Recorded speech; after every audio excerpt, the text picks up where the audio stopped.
नमस्कार। आज के इस खास विश्लेषण में सीधा एक बेहद गंभीर और चौंकाने वाली रिपोर्ट पर आते हैं। यूरोप के सबसे बड़े वेदर फोरकास्टिंग सेंटर ECMWF के लेटेस्ट मॉडल्स ने एक बहुत ही डरावनी भविष्यवाणी की है। उनके अनुसार 2026 में मानव इतिहास की सबसे भयंकर और खतरनाक गर्मियां आ सकती हैं।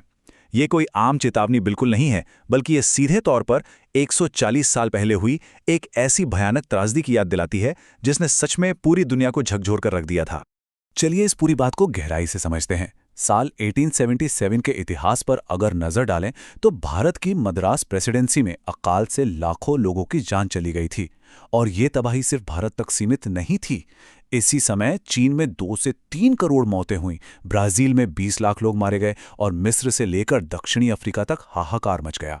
सबसे हैरान करने वाली बात यह है कि इस वैश्विक अकाल की वजह कोई युद्ध या महामारी नहीं थी, बल्कि यह एक बहुत बड़ी मौसम संबंधी विसंगति का नतीजा था। मौसम में हुए बदलाव का असर दुनिया भर में इतना अजीब था कि अमेरिका के मिनेसोटा में 1877 को बाकायदा बिना सर्दियों वाला साल घोषित कर दिया गया, मानो सर्दियां एकदम से गायब ही हो गई हों। तो आखिर ऐसा क्या हुआ था जिसने पूरी दुनिया के मौसम चक्र को इस तरह पलट दिया? इस तबाही की जड़ प्रशांत महासागर के एक छोटे से हिस्से में छिपी थी। इस प्राकृतिक घटना को अल नीनो कहा जाता है। 17वीं सदी में पेरू के मछुआरों ने प्रशांत महासागर के इस तरह गर्म होने को प्यार से छोटा बच्चा नाम दिया था। लेकिन अब ये छोटा बच्चा एक विशाल सुपर अल नीनो के रूप में वापस आ रहा है। मॉडल्स बता रहे हैं कि ठीक 2026 के चरम मॉनसून सीजन के दौरान इसके बनने की 61% संभावना है।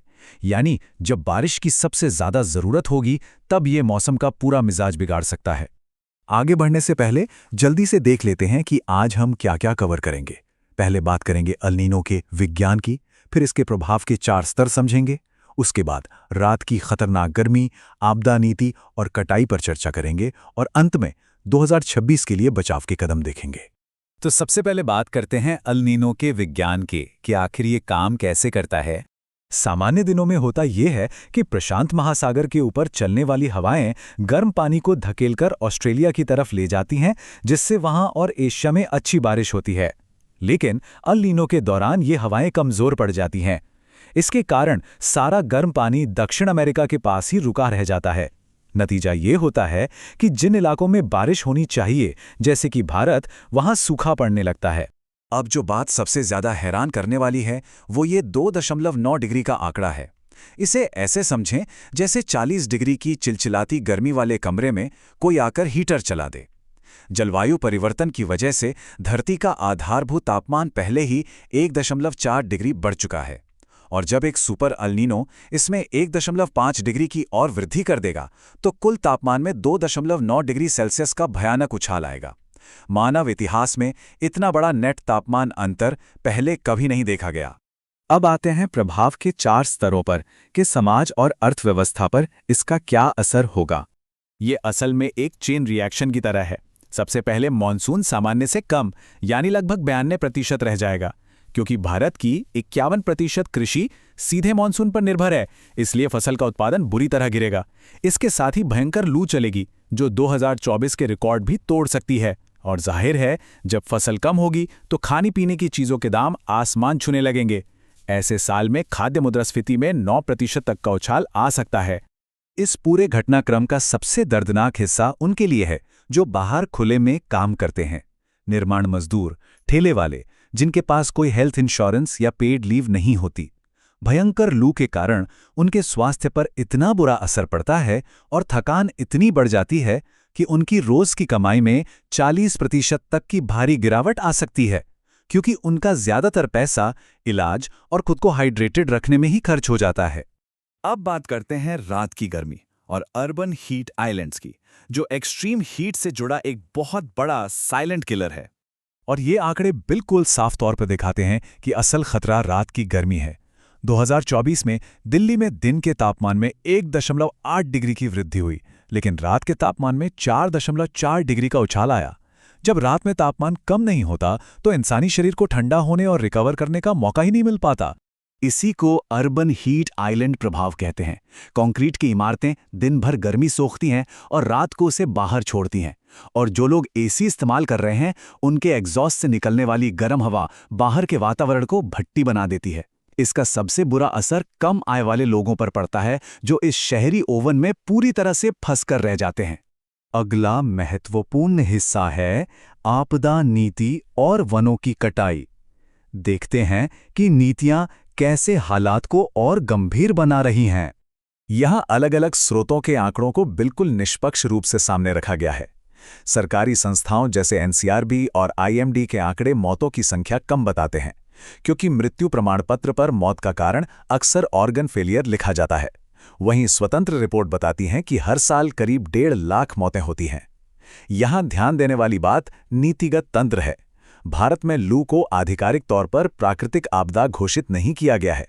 अगर ऐसा किया जाता तो राष्ट्रीय आपदा प्रतिक्रिया कोष के तहत हर मौत पर 4 लाख रुपए का मुआवजा देना अनिवार्य हो जाता।